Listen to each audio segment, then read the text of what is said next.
네. 오랜만에 뵙습니다. 네, 잘 지내셨어요? 네, 잘 지내고 있습니다.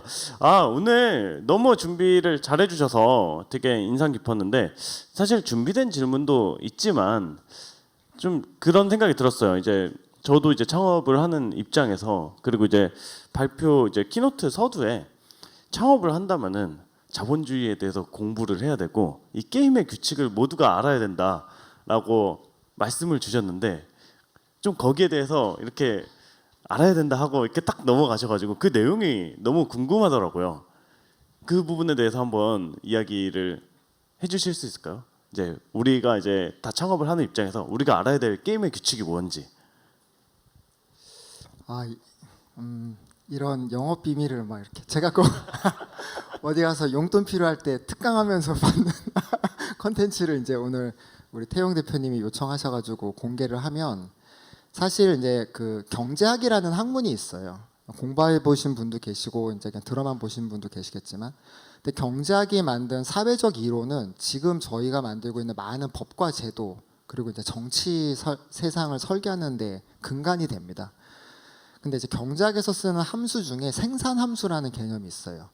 y라는 거를 생산하는데 함수 f가 k와 l, 그러니까 K가 이제 라틴어로 캐피탈이어서 K거든요. K와 L을 조달받아서 사회에서 그 리소스를 갖고 와서 F라는 생산자라고 얘기하는데 그게 기업이거든요. 기업이 Y라는 제품을 만들어서 이제 시장이랑 거래를 하고 수익이 나면 투입 요소였던 K와 L에게 배분을 해줘요. 배당을 해줘요.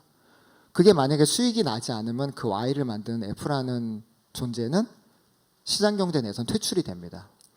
그러니까 그렇게 이제 구조를 보시면 자본가와 기업가의 연결이 보여요. 그러니까 저희가 투자자를 만나러 갔을 때 투자자는 저희의 인풋 요소예요. 노동가들도 저희 팀을 구성하는 건데 레이버죠. 노동이죠. 근데 최근에 이제 자본주의, 그러니까 거기에서 이제 뭐 막시즘이라는 사회주의와 자본주의의 어떤 논쟁은 똑같은 생산 함수를 사회주의도 채택하고 있고요. 자본주의도 채택을 해요. 그래서 K라는 인풋 요소에 더 많은 배당을 해줘야 된다라는 이론을 발전시켜가는 사회 구조가 자본주의. 아니다. L에게 더 많은 배당을 해줘야 된다라는 사회적 구조를 설계해야 된다라는 게 이제 사회주의거든요. 그러니까 그런 관점에서 이제 우리가 살고 어떤 사회를 살아가든지 간에 우리의 노동력이 어디로 제공되고 그게 어떻게 귀속되고 무언가 시장 경제에서 얻어지는 효용과 그 이익이 어떻게 배분되는지가 나오는데 최근에 이 함수가 변하기 시작한 거예요. 여러분들 ESG라는 얘기 많이 하잖아요. 앞으로는 ESG 시대를 사실 거고 그때는 ESG라고 표현을 안 할 거예요. 근데 이제 그 자본주의의 그 함수 내에서 어떤 큰 변화가 일어나냐면 그동안은 자연자원 같은 경우는 공공재였거든요. 그러니까 공공재는 누가 보유하냐면 국가가 보유해요. 그래서 국가가 그거를 여러분들 산업 전력값이랑 소비 전력값이 다르듯이요. 물값, 뭐 전기값, 도로 사용료, 뭐 여러 가지에 대한 그런 사회 인프라나 어떤 자연 요소에 대해서 국가가 그 프라이싱을 해서 제공을 해줬거든요. 근데 그게 잘못됐다라고 생각하기 시작한 게 자본주의예요. 새로운 자본주의인 거죠. 그래서 그 K가 F한테 요구를 한 거예요. 왜냐하면 F는 K와 L을 어셈블하는 유일한 존재예요. 아무리 투자자들이 주주로 들어와서 주주 의사결정을 하더라도 실제로 시장 경제에서 액션을 하는 건 기업이거든요. 기업이 그런 함수이기 때문에 자본주의에서는 가장 종합적인 아티스트고 동시에 철학가예요. 그래서 기업가 정신이라는 게 있는 거죠. 투자자 정신이라는 얘기 못 들어보셨잖아요. 예, 투자자는 사고치지 말라는 원칙이 있을 뿐인 거지. 그래서 그 뒤에 이제 ESG라는 것들이 지금까지 기업들이 무상으로 쓰거나 저렴하게 썼거나 그냥 의식하지 못했는데 이익을 봤던 것들에 대해서 프라이싱 구조가 바뀌고 거기에 대한 공급 방식이 바뀌고 이렇게 바뀌어가는 구조가 만들어지는 게 지금 새로운 자본주의다. 그래서 거기에서 스타트업들에 대한 기회가 저는 많이 열리고 있다 이렇게 생각을 하고 있습니다. 네. 이제 간단한 질문 드렸는데 이게 자본주의 강의가 그렇죠. 어렵단 말이에요. 네, 이게 우리가 만든 문명이에요. 네. 그 아까 되게 인상 깊었던 표현 중에 하나가 이제 창업은 내 세상을 만드는 거다라고 하는 표현이 되게 인상 깊었어요. 지금 이제 뭐 순환 경제와 관련된 이제 다양한 뭐 제품도 만들고 플랫폼을 만들고 계셨는데 좀 대표님께서 만들고 싶은 그 세상이 어떤 세상인지 좀 들어볼 수 있을까요? 저는 이제 아까도 말씀드렸지만 딸이 대학생이 됐고 뭐 초등학교 때 창업했거든요. 벌써 한 8년 지났으니까. 그러니까 저는 어른으로서 누군가의 아빠로서 또는 누군가의 이제 선배로서 이 세상을 살고 떠날 때 우리 아이들에게 좋은 흔적을 남기고 싶었어요. 이거는 사실 옛날에 그 태용 이제 그 2호에서 저를 이제 영상을 만들어 줄 때도 똑같은 이야기를 한번 했는데 그때 남겨줘야 되는 세상, 내가 남겨야 되는 흔적 중에 하나는 지금 인간의 어떤 풍요로움과 편리함에 의해서 생기는 수많은 폐기물에 대한 어떤 부작용, 그게 이제 우리의 생태계와 생물의 다양성을 교란시키고 있고 그거를 저지할 수 있는 무언가의 저지선을 만들어야 되고 그러기 위해서 이제 필요한 기술은 뭐고 새로운 서비스 방식은 뭐고 거기에 대한 자본가들에 대한 연결은 어떻게 끌고 올 것인가. 그래서 이제 그런 생물의 다양성을 방어해 줄 수 있는 저지선을 만드는 무언가의 작은 내 세상이 이 세상에 흔적으로 남았으면 좋겠다. 그렇게 생각하고 있습니다. 그 이어서 좀 창업을 이제 막 준비하는 단계에서 좀 필요한 이야기들을 좀 해볼 텐데, 그러니까 아마 이제 많은 분들이 이제 창업 시작하면은 그 자본 조달하고 팀 빌딩에 대해서 가장 크게 고민을 많이 하시는 것 같아요. 이제 슈퍼빈 처음 창업을 하실 때 좀 두 가지 관점에서 팀 빌딩을 좀 어떻게 하셨는지, 그리고 이제 추가적으로 어떻게 보면 이제 어떤 분들을 주주로 맞이하느냐도 사실 팀빌딩의 일환인 것 같은데, 이제 김봉진 대표님부터 시작해서 약간 어떠한 의도를 갖고 이제 팀을 디자인을 계획적으로 좀 하신 것 같다는 좀 생각도 들었어요.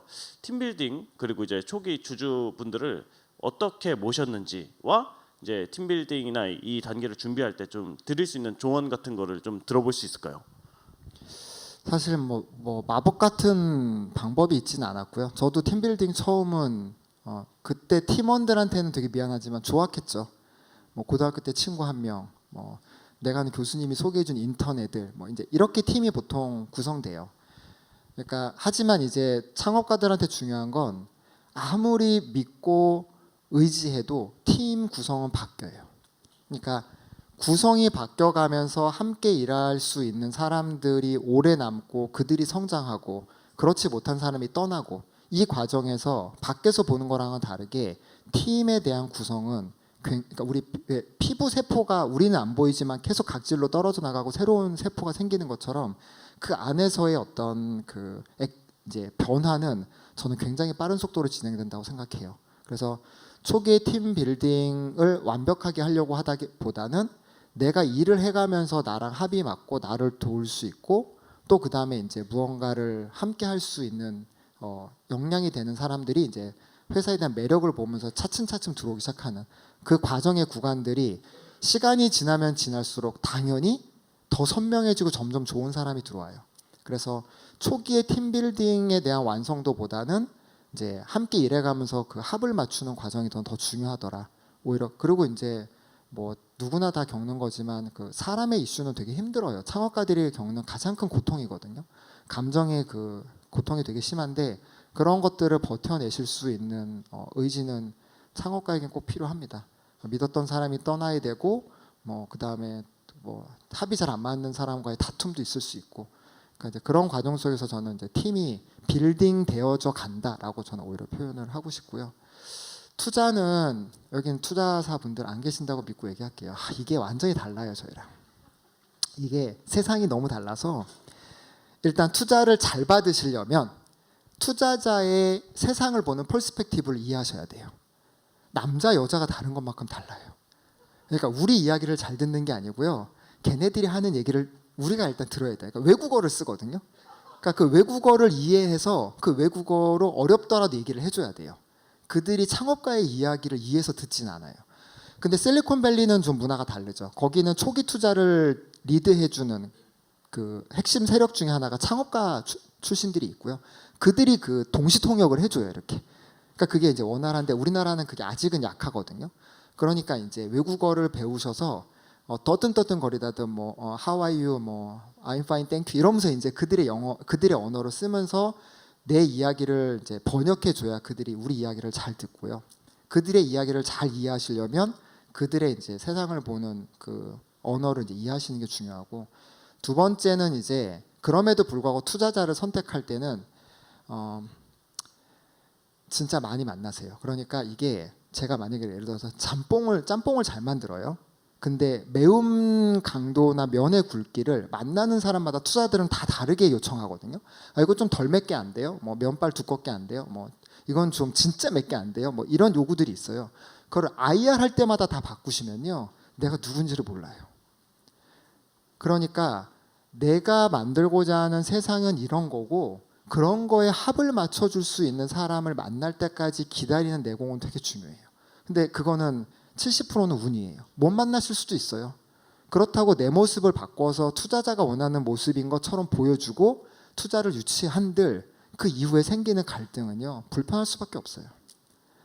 그래서 투자자가 들어오는 과정은 힘들지만 내 모습을 인정해주고 받아줄 수 있는 사람들을 만나시려는 노력, 그리고 그거를 이제 매력 있게 얼짱각도를 보여주려는 나의 이제 노력, 거기에 대한 연습, 이런 것들은 저는 필요하다고 생각해요. 그러면 이제 시간이 지나면 지날수록 저희와 합을 잘 맞춰주는 투자들이 모이게 됩니다. 그럼에도 불구하고 또 사고는 치는 투자들이 계세요. 네.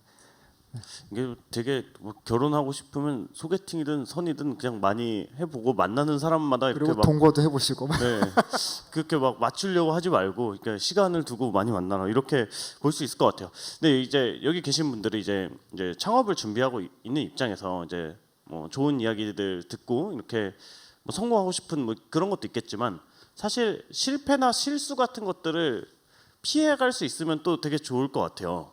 초기 단계에서 혹시 이거는 정말 이런 실수를 하다니, 여러분들은 안 하셨으면 좋겠다 싶은 거 몇 가지 혹시 좀 들어볼 수 있을까요? 첫 번째는 이제 항상 말씀드리지만 창업가는 자기 세상을 만드는 사람이고, 자기 세상을 만든다는 건 자기의 철학과 관점이 있는 거거든요. 그 철학과 관점을요, 힘든 상황에서 함부로 세상이랑 타협하지 마세요. 반드시 후회해요.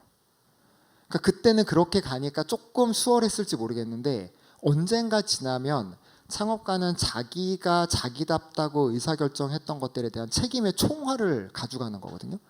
근데 자기답지 않은 의사결정을 한 게 이제 뭐 투자자를 만나던 물건을 만들던 뭐 어떤 거래관계에 계약을 하던 생겨버리면 그게 나중에는 가장 큰 힘듦이 돼요. 그러니까 저는 창업가가 그렇게, 물론 이제 그렇다고 해서 세상을, 이게 균형감인데 세상을 배척하면 안 되죠. 세상이 나를 가리키니까 듣고 귀담아 듣고 또 고민을 해야 되지만, 어떤 어려운 상황을 지나가거나 수월하게 가기 위해서 세상이 주는 폐에 너무 쉽게 타협하지 않으셨으면 좋겠다. 저도 그런 경험이 몇 번 있다 보니까, 뭐 예를 들면 저희는 개발자들이 많지 않았을 때 제품을 개발할 때 그걸 외주 용역을 줬었거든요. 근데 개발사가 저희를 사기를 친 거예요. 그걸 언제 알았냐면 나중에 휴맥스 투자 받고 들어갔을 때 휴맥스에 있는 개발자들이 저희 회사로 이직을 했고, 과거에 만들어진 걸 보면서 이제 대표님 이거 좀 당하신 것 같은데요.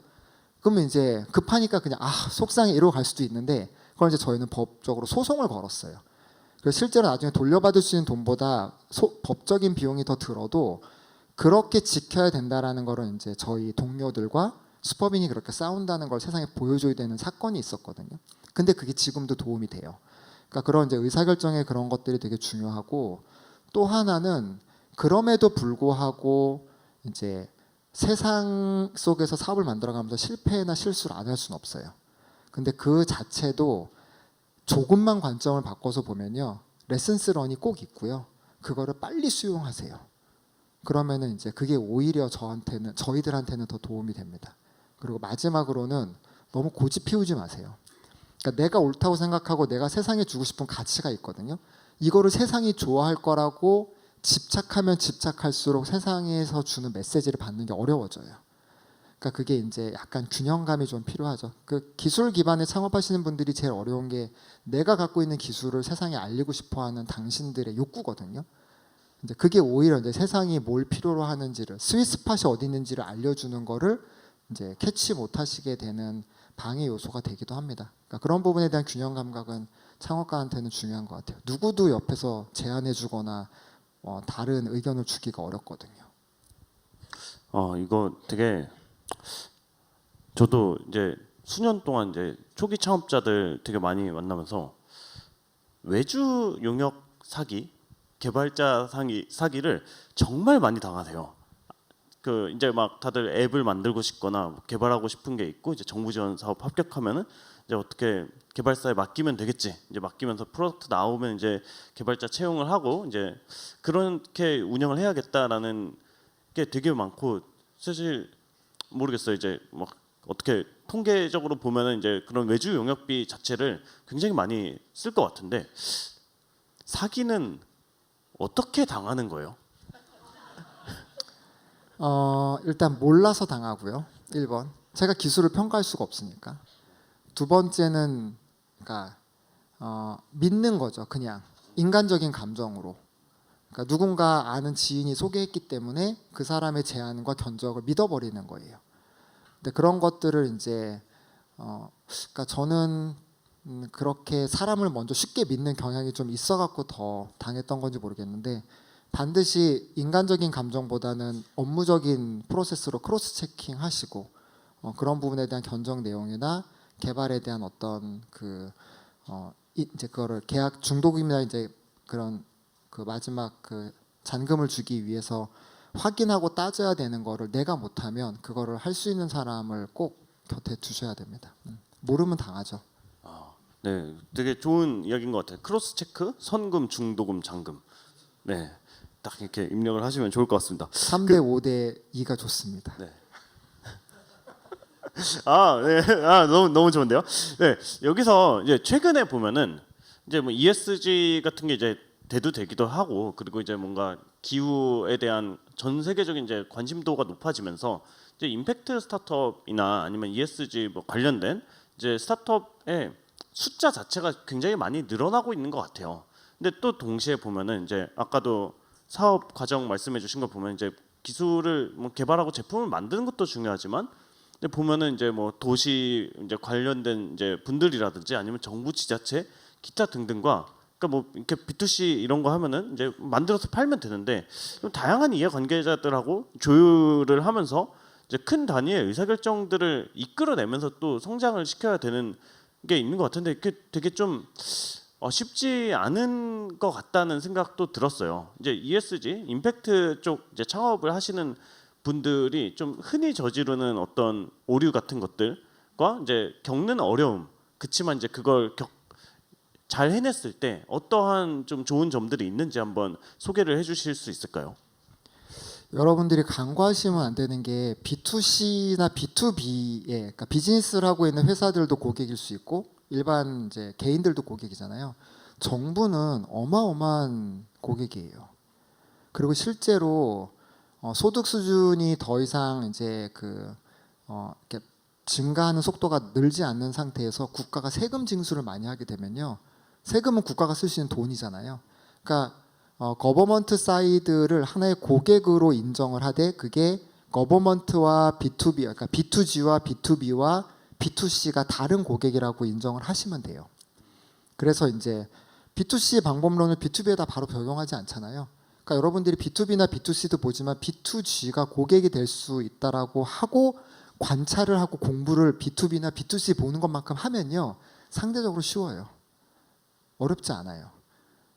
그러니까 그런 부분에 대해서 여러분들의 저는 공부나 고민 그리고 관찰이 좀 더 필요하다고 생각하고요. 그런 부분에서 거버먼트 사이드에서 텍스라는 세금을 재원으로 지출하고자 하는 제품과 서비스를 대체하거나 그걸 공급할 수 있는 그러니까 쉽게 보지 말고 굉장히 B2B나 B2C를 보는 것만큼의 어떤 목적성과 타겟을 갖고 설정하고 들어가면 저는 또 하나 이제 중요한 시장이라고 생각합니다. 네. 살짝 그 B2G 좀 팁 좀 주실 수 있을까요? 저도 좀 이렇게 자유로운 영혼이고 막 이렇게 후드티 입고 다니고 그래서 뭔가 이렇게 B2G 뭔가 안 맞는 것 같고 좀 고객으로 잘 안 봐지는 부분도 또 있는 것 같아요. 근데 어쨌든 이제 정말로 가장 큰 사업은 B2G에 있다라는 이야기들을 또 많이 하고 특히 뭐 미국이나 이런 데 가면은 B2G 스타트업으로 이제 막 유니콘 그 이상이 된 것들도 정말 많고 이 정부랑 같이 이제 정부를 고객으로서 대하면서 관계를 발전시켜 나가는 데 있어서 좀 중요한 것들 좀 들어볼 수 있을까요? 1번은 무조건 레퍼런스예요. 그러니까 정부는 세금을 재원으로 쓰기 때문에 효율성이나 스마트한 걸 요구하기보다는 믿을 수 있는 상대를 원해요.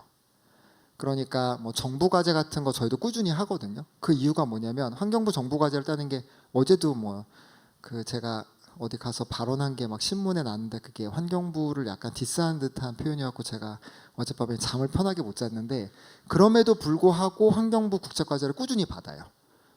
그래서 레퍼런스를 쌓아요. 그거는 그 과제비가 중요해서가 아니고요. 그들과 갖는 어떤 레퍼런스 싸움인 거예요. 그리고 이제 뭐 예를 들면 저 같은 경우는 이제 여기 와서 강의도 하고 그러면 이제 중기벤처부에서는 아 그런 행사장에 와서 이야기를 했던 누군가 있어. 그러면 그 사람에 대한 어떤 레퍼런스가 생기는 거거든요. 이런 좋은 레퍼런스들이 정부와의 관계 속에서는 무엇보다 중요하고요. 정부가 지금 왜 큰 사업체냐면 아까 그 자본시장 얘기하면서 제가 ESG 말씀드렸잖아요. 정부가 되게 쉽게 프라이싱하고 되게 쉽게 판단했었던 그 무언가의 역할론이 이게 이제 더 이상 정부가 감당하기 어려워지는 거예요. 이게 이제 커머셜 마켓으로 넘겨야 되거든요. 그럼 넘길 때 이제 거버먼트처럼 이제 텍스라는 세금을 재원으로 지출하던 주체가 믿을 수 있는 상대에게 그 서비스나 역할을 맡기게 되는데 그때 이제 정부가 보는 그 넘겨야 되는 영역들이 기후 위기를 통해서 사실은 굉장히 폭발적으로 성장하고 있고 그게 이제 자본주의에서는 시장 경제 안으로 들어오면 지속 가능성이 있는 거거든요. 예, 텍스를 계속 줘서 보조금을 주는 건 지속 가능이 아니니까. 그러니까 넘어오는 부분에 대한 이제 시장의 기회가 그래서 기후 위기를 통해서 여러 섹터에서 이제 동시다발적으로 저는 열리고 있다고 생각을 해요. 네, 그 아마 이제 기후나 이쪽 이제 ESG 창업하시는 분들도 또 계실 것 같은데 이제 기후나 이런 분야가 이제 기후테크, 임팩트 분야가 성장한다는 이야기들도 되게 많이 들리고 그리고 또 뭐 이제 많은 해외 투자자들 만나면 한국에 기후테크 회사 없냐 뭐 이런 이야기들도 많고 관심 자체는 높아지고 있지만 사실 그렇게 큰 회사들이 아직은 또 한국에서 아직 안 나온 것 같아요. 이게 되게 기술적으로도 어려운 것 같고 그리고 뭔가 시장 진입하는 것 자체도 난이도가 좀 높은 것 같은데 그러니까 어떻게 말하면 우리가 이제 소위 말하는 뭐 린 스타트업 뭐 MVP 만들고 막 주당 7%씩 뭐 성장을 해나가고 이런 것과 조금 다른 로직으로 이제 회사를 키워야 되는 부분이 있는 것 같아요. 이제 기후 쪽이나 이제 이런 분야 창업하시는 분들께 이 사업과 이 영역을 좀 어떠한 관점에서 바라보면은 좋고 이제 사업 운영을 해나가면 좋을지 그런 좀 조언 같은 걸 해주실 수 있을까요? 그 기후테크 영역은 관심 있게 보셔도 좋고요. 그러니까 눈을 떼지 않으시는 게 좋고요. 왜냐하면 이제 여러분들이 보는 최대 미래 먹거리 사업이에요. 그러니까 이제 사업적으로 봅시다. 창업가들이니까 모빌리티 섹터가 있고요, 엔터테인먼트 섹터가 있고요, 바이오 섹터가 있어요. 이거는 굉장히 오랫동안 멀철드되어 있는 그러니까 자본가들과 창업가들이 여러 가지 식견과 노하우와 프랙티스와 널리지가 누적돼 있죠. 기후 위기 섹터는 이제 태어난 섹터예요. 그러니까 이제 태어난 섹터이기 때문에 정해진 질서와 규칙이 아직은 명확하지 않아요. 그래서 이제 막 엉성하게 들어가는 거지 이 엉성한 게 이 게임의 룰을 지배하는 최종의 방식이라고 저는 생각하지 않고요. 오히려 이제 태용 대표께서 얘기하신 것처럼 아주 정교하고 섬세하고 작은 사업들의 포트폴리오들이 만들어질 거예요.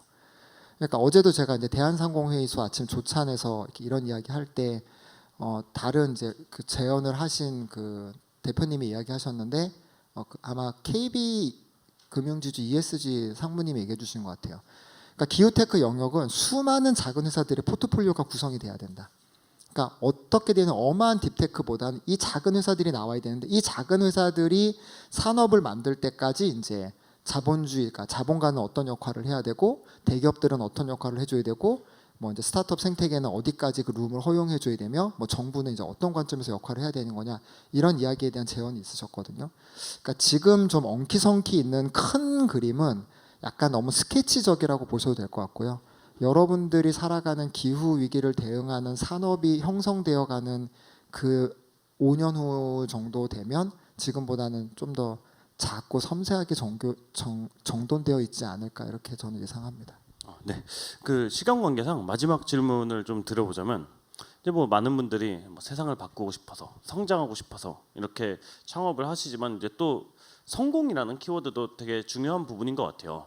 이제 이것에 대해서 이제 기업가 분들마다 정의가 또 되게 다르던데 대표님께서 정의하시는 이제 성공이란 무엇이고 이제 그것을 위해서 좀 어떻게 나아가고 계신지 이제 답변을 해주시면 감사하겠습니다.